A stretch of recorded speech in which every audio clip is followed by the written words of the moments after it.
Buenas tardes, soy Facundo Barbosa. Bueno, buenas tardes o cual sea la etapa del día que estén transitando. Vamos a hablar muy brevemente en este video acerca de la clasificación de los delitos en razón de sus elementos constitutivos. Hemos visto que los delitos pueden de alguna manera ser estudiados de manera analítica y es posible discriminar hacia su interior distintos elementos que son objetivos y subjetivos. En razón de estos elementos objetivos y subjetivos es posible establecer clasificaciones que tienen muy interesantes repercusiones no solo teóricas, sino también fundamentalmente prácticas, es decir, en el trabajo diario para los operadores penales.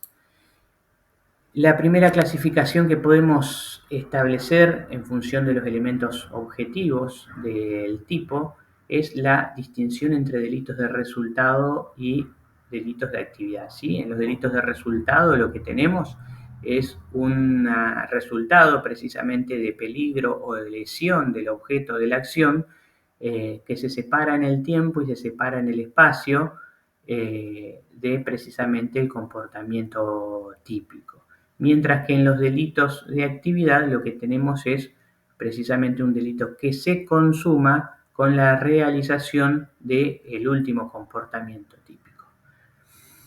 La relevancia práctica precisamente de esta distinción es que tanto las elaboraciones doctrinarias vinculadas con la relación de causalidad y por otro lado aquellas elaboraciones más clásicas relacionadas con la teoría de la imputación objetiva del resultado encuentran su campo de aplicación precisamente en los delitos de resultado, ¿sí? La segunda clasificación que podemos llevar a cabo es la clasificación entre delitos permanentes y delitos de Estado. En el caso de los delitos permanentes lo que tenemos es un estado antijurídico que subsiste durante tanto tiempo como subsiste precisamente el comportamiento típico del autor, ¿sí? Es decir, depende de la voluntad del autor precisamente el mantenimiento de este estado antijurídico propio de los delitos permanentes. Mientras que en los delitos de Estado lo que tenemos es un estado antijurídico que se consuma, que acaece instantáneamente a partir de la realización del último acto típico y no tenemos de alguna manera una permanencia o una continuidad del estado antijurídico, por más que las consecuencias perniciosas precisamente del comportamiento típico puedan permanecer o puedan subsistir. Pongo un par de ejemplos de la primera y de la segunda clasificación para que de alguna manera esto resulte un poquito más claro. Delito clásico de resultado es el homicidio, mientras que delito de actividad por excelencia, y aparte es un ejemplo muy importante de traer a colación porque es algo que se lleva gran parte del trabajo diario, son los denominados delitos contra la integridad sexual. En cuanto a los delitos permanentes refiere, lo que tenemos como ejemplo típico clásico de delito permanente es el de precisamente la privación ilegítima de la libertad. En la privación ilegítima de la libertad, el estado antijurídico subsiste durante tanto tiempo como subsiste precisamente la privación de la libertad ilegítima, mientras que los delitos de Estado o los delitos instantáneos, nuevamente es posible traer a colación el homicidio, las lesiones. Hay un delito muy puntual que suscita algunas confusiones, que es concretamente la usurpación, delito el cual, por ejemplo, uno puede pensar que mientras dura la posesión por parte del sujeto activo de la usurpación, dura la comisión del delito y por ende se trataría de un delito permanente. Pues no, en el caso de la usurpación se considera, lo considera casi unánimemente la doctrina, que se trata de un delito de Estado, un delito instantáneo, que se consuma en el momento del despojo de la posesión, al menos conforme está redactado en nuestro Código Penal, sin perjuicio de que los efectos perniciosos precisamente del comportamiento típico subsistan, ¿sí? ¿Cuál es la relevancia de los delitos o de la clasificación entre delitos permanentes y delitos de resultado, pues bien, la relevancia está dada, por un lado, desde el punto de vista de la teoría de la participación, mientras que permanece el estado antijurídico en los delitos permanentes, es posible que se sumen más personas, que participen más personas, tanto en calidad de coautores como de partícipes propiamente dicho, mientras que eso no es posible en los delitos de Estado, ¿sí? También es muy importante esta clasificación última, la de delitos permanentes y delitos de Estado, en orden a la teoría de los concursos, es decir, para chequear si nos hallamos ante un concurso aparente, un concurso ideal, un concurso real de delitos. ¿Es el único elemento que vamos a tener en cuenta? Obviamente no, pero sin duda alguna tiene su repercusión práctica. Dentro de los delitos cualificados por el resultado, lo que tenemos es un delito base que de alguna manera se le asigna una consecuencia jurídica especial por parte del ordenamiento jurídico penal en función del acaecimiento de un determinado resultado, ¿sí? El caso más típico es el previsto en nuestro Código Penal, concretamente me refiero al homicidio seguido de muerte. Son tipos que han traído cola en el sentido de que han generado discusión, ya que de alguna manera se ha intentado penalizar o penar el acaecimiento de la circunstancia calificante, en este caso la muerte, muchas veces sin que exista un mínimo de conexión subjetiva entre el sujeto activo y ese resultado, ¿sí? En la parte general del derecho penal han estudiado el concepto del versario en re ilícita, bueno, eso es lo que ha pasado o la interpretación que muchas veces se le ha dado a los delitos calificados por el resultado y concretamente al homicidio en ocasión de robo. Lo cierto es que el principio de culpabilidad existe un mínimo de conexión subjetiva entre quien comete el hecho y su resultado. Por lo tanto, ese resultado, se ha dicho, tiene que ser ocasionado por lo menos de manera imprudente. Cualquier duda que tengan, pueden consultarme. Hay fallos muy interesantes en la provincia de Buenos Aires en relación a este tema, donde precisamente se aborda esta cuestión. Se abordan casos en instancias de apelación donde prácticamente no había vinculación subjetiva alguna entre el resultado fatídico y la acción concreta llevada a cabo. Me estoy refiriendo al robo, ¿sí? Bien, podemos también clasificar entre delitos de lesión y delitos de peligro, ¿sí? Los delitos de lesión y los delitos de peligro son ambos una subcategoría propia de los delitos de resultado, es decir, aquellos a los que hicimos referencia en primer lugar. Concretamente, en los delitos de lesión lo que se verifica es una lesión, ¿sí?, del objeto de la acción, ¿sí?, mientras que en los delitos de peligro lo que tenemos es una puesta en peligro del objeto de la acción. Reitero, siempre es muy importante tener en cuenta este concepto que es el objeto de la acción, que de alguna manera es la representación corporal del bien jurídico. Digo corporal porque es una forma más gráfica de decirlo, porque ocasionalmente puede no tratarse de bienes corpóreos, pero en fin, son la concreción del bien jurídico, los objetos de la acción, que son precisamente los que son lesionados o puestos en peligro. La relevancia práctica es precisamente que las reglas para la imputación objetiva del resultado en los delitos de lesión no son las mismas reglas que para la imputación objetiva del resultado en los delitos de peligro. Me estoy refiriendo siempre a los delitos de peligro concreto. En las próximas clases nos vamos a extender un poquito más en relación a lo que son los delitos de aptitud y los delitos de peligro abstracto, puntualmente por los problemas que o los roces que tienen este tipo de tipos, valga la redundancia, estos delitos concretamente con el denominado principio de lesividad, ¿sí?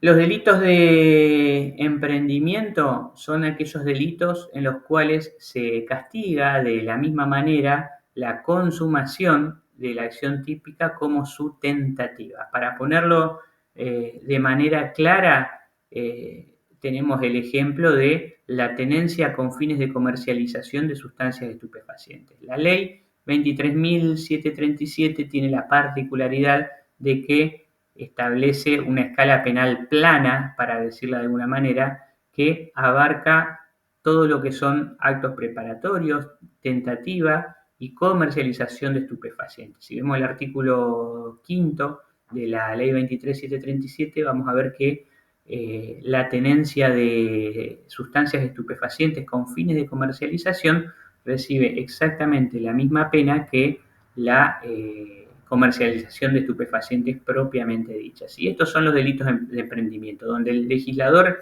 en función de determinadas necesidades, es decir, se tratan de distintas técnicas de legislación penal que por algún motivo se eligen, el legislador por distintas necesidades, en función de distintas necesidades, le aplica la misma escala penal a la tentativa que a la consumación del acto que resulta de alguna manera el arquetipo delictivo, que es en este caso la comercialización o el tráfico de sustancias estupefacientes, ¿sí? Bien, tenemos también, Roxin nos hace referencia en su tratado a delitos simples y delitos compuestos. Los delitos simples son aquellos en los cuales se afecta un solo bien jurídico, mientras que los compuestos son también denominados pluriofensivos. Y son legión. Cuando uno pone o se pone a ver cada uno de los tipos que están contenidos en el Código Penal, es mucho más sencillo distinguir y hallar delitos que de alguna manera ponen en cuestión o afectan más de un bien jurídico que aquellos delitos que afectan uno solo, ¿sí? El ejemplo clásico también citado por Roxin es, por un lado, el delito de hurto, que afectaría solamente la custodia de la cosa, mientras que el delito de robo no solamente afecta la custodia, sino también de alguna manera, autodeterminación del custodio de la cosa, quien se ve sometido a una fuerza o a alguna violencia para precisamente que se produzca el desapoderamiento de la cosa. Y luego tenemos también delitos de un acto y de varios actos, ¿sí? Los delitos de un acto son aquellos que se consuman precisamente con solo una acción típica, mientras que los de varios actos requieren más de una acción típica. Nuevamente traigo a colación los delitos contra la propiedad. En el caso del hurto, con el solo desapoderamiento alcanza, mientras que en el caso del robo es necesario que medie fuerza en las cosas o violencia en las personas, más el desapoderamiento de la cosa, ¿sí? Ya hemos efectuado muy brevemente, o todo lo breve que se pudo, la clasificación de los delitos en función de sus elementos objetivos. Vamos a hablar un poco también de la clasificación de los delitos en función de sus elementos subjetivos. Es importante traer a colación que esta clasificación la hacemos no solo acudiendo a la obra de Roxin, sino a la de Fontán Balestra, quien precisamente dentro de los elementos subjetivos nos incluye no solo las características o el estado o calidades especiales que deba reunir el sujeto activo del delito, sino también otros elementos subjetivos distintos del dolo o los elementos especiales de la culpabilidad, ¿sí? Para eso, lo que podemos señalar en primer término, o el primer problema que nosotros podemos plantear, es el relativo a que si estos elementos subjetivos del tipo, distintos del dolo, la malicia, la alevosía, el ensañamiento, la crueldad, ¿son elementos que son propios del injusto o se trata de elementos subjetivos de la culpabilidad? Es muy interesante en este sentido la respuesta que nos brinda Roxin. Demanda trabajo, por supuesto, aplicarla, ya que se debe proceder al análisis de cada uno de los tipos en específico, pero tiene el valor precisamente de que nos permite resolver el problema con mucha claridad. Un problema que tiene su relevancia práctica en virtud de la vigencia en nuestro ordenamiento jurídico del denominado principio de la accesoriedad limitada, ¿sí?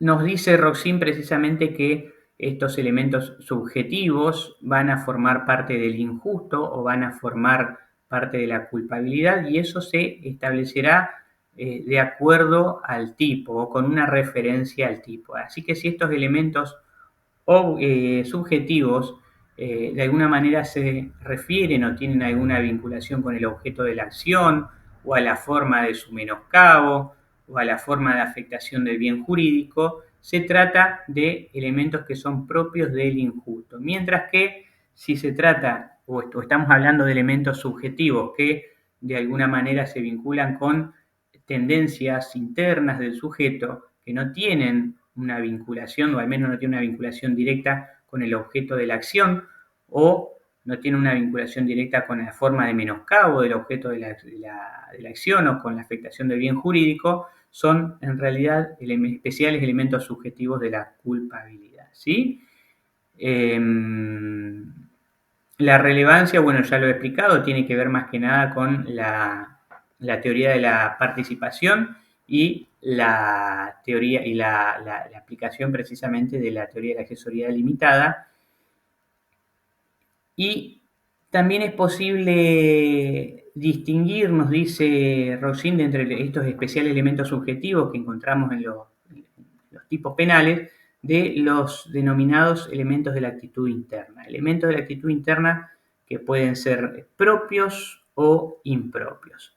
Los elementos de la actitud interna que son propios son precisamente contenidos en las legislaciones penales y hacen referencia a determinados sentimientos o determinada forma de proceder que, nos señala este autor, de alguna manera chocan con este control que debe ejercerse de la aplicación jurisdiccional de la ley penal. ¿Por qué? Porque el Código Penal nos habla de malicia, a veces nos habla de crueldad, o establece distintos términos cuya aplicación, cuya subsunción resulta difícilmente controlable en cada caso concreto. Más allá de eso, también tenemos elementos de la actitud interna que son denominados por Roxin como impropios, es decir, elementos de la actitud interna que van, si se quiere, o que tienen un pie en la culpabilidad y tienen un pie, por otro lado,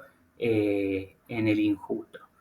Casos muy típicos, y los voy a nombrar porque forman parte de los trabajos que les he dado para que hagan durante la semana, son concretamente el ensañamiento y la alevosía. El ensañamiento y la alevosía, de alguna manera, son elementos subjetivos que en parte forman parte del injusto porque tienen relación con la forma de menoscabo del bien jurídico, pero por otro lado tenemos una parte o una pata de la alevosía y del ensañamiento que es posible ubicar también como un especial elemento subjetivo de la culpabilidad. Es un tema que tiene su complejidad y que yo les aconsejo, si tienen a mano el tratado de Roxin, el tratado de Derecho Penal, que lo vean, a pesar de que la obra está muy bien explicado y uno por ahí tiene sus limitaciones a la hora de explicar estos temas o de intentar ser claro. Sobre la base de estos elementos de la actitud interna, Roxin nos desarrolla la clasificación de Mesger. ¿Quién es Mesger? Mesger es un doctrinario que fue precisamente aquel que puso en duda los postulados básicos del causalismo, que nos decían, bueno, todo lo objetivo al tipo y todo lo subjetivo a la culpabilidad. Claro, Mesger se encontró precisamente con estos tipos penales que tenían elementos subjetivos en su interior y que no necesariamente se trataba de cuestiones atinentes a la culpabilidad. Por lo tanto, fue este autor el que esbozó una clasificación que sigue siendo de factura y sigue siendo usada, que distingue en primer lugar, entre delitos de intención, también le denominamos delitos con tendencia interna trascendente. Estos delitos de intención tienen como elemento en común que debe producirse de alguna manera, o hacen referencia, no debe producirse, hacen referencia a un resultado ulterior, ¿sí? Que debe ser producto de la acción típica. Dentro de ellos encontramos los delitos mutilados de dos actos y por otro lado los delitos cortados de resultados. ¿Sí? Ello en función de que ese resultado ulterior, que debe ser fruto de la acción del comportamiento típico, dependa o no de una acción ulterior del sujeto activo. Los delitos mutilados de dos actos son aquellos delitos que precisamente se consuman con la realización de la acción típica sin perjuicio de que exijan o esta acción típica deba ser llevada a cabo en miras a la realización de un comportamiento ilícito posterior. Caso muy típico es el de la falsificación de monedas, que es precisamente algo que se realiza para luego poner en circulación esa moneda. En los delitos cortados de resultado, lo que tenemos es un resultado ulterior que debe producirse independientemente de cualquier acción que deba ser llevada a cabo por parte del sujeto activo del delito, ¿sí? Por otro lado, tenemos los denominados delitos de tendencia, ¿sí? En los delitos de tendencia lo que se verifica es precisamente un determinado proceso interno y precisamente este proceso interno es una cuestión que también se está poniendo un poco en duda en orden a su existencia últimamente por la doctrina. Voy a traer un ejemplo a colación para tratar de ser un poco claro, ¿sí? Se decía y se sigue diciendo actualmente que en el caso de los delitos sexuales debe llevarse a cabo el comportamiento típico, pero aparte de ese comportamiento típico debe ser llevado a cabo con un determinado ánimo que es el ánimo lúbrico. Ahora bien, eso de alguna manera, reitero, se está poniendo en duda o se está poniendo en discusión en relación a si es necesario exigir un ánimo lúbrico de parte de quien de alguna manera se ingiere en la esfera de la libertad sexual de una persona. Y si bien le asiste parte de razón a esa postura, que sostiene que en los delitos sexuales quizás no sea exigible el ánimo lúbrico siempre y cuando cualquier persona desarrolle un comportamiento que implica una afectación de la libertad sexual de una persona con conocimiento del comportamiento que está realizando precisamente. Esta postura, que parece bastante plausible, se topa con el problema de determinados comportamientos que pueden llegar a ser ambiguos en cuanto a su contenido. Así que esto de exigir un ánimo determinado en determinados delitos se vuelve en algunos casos, se discute y la discusión que se genera a su vez problemas muy importantes. Mientras que por último en los delitos de expresión se trata de, según nos dice Roxin, delitos en los cuales se verifica o se expresa un determinado proceso interno en el autor. Caso típico citado por Roxin es el del falso testimonio, que es uno de los más paradigmáticos a este respecto. No puse, y me estoy dando cuenta ahora en el PowerPoint, otra tipología o otra clasificación de los delitos en función de sus elementos subjetivos que es quizás la más relevante, la clasificación entre delitos comunes y delitos especiales. Los delitos comunes son aquellos que pueden ser llevados a cabo por cualquier sujeto activo, es decir, no se requiere que el sujeto activo tenga características o cualidades especiales, mientras que en los delitos especiales lo que tenemos es la exigencia de que el sujeto activo revista algún estado o revista determinada cualidad, ¿sí? Los delitos cometidos por funcionarios públicos son el ejemplo más paradigmático de los delitos especiales. Y es dable señalar también que dentro de los delitos especiales podemos a su vez hallar delitos especiales propios y delitos especiales impropios. Los delitos especiales propios son aquellos en los cuales la especial calidad que debe revestir el autor es un elemento del tipo, mientras que en los delitos especiales impropios esta especial calidad del autor puede obrar como, por ejemplo, como circunstancia agravante, ¿sí?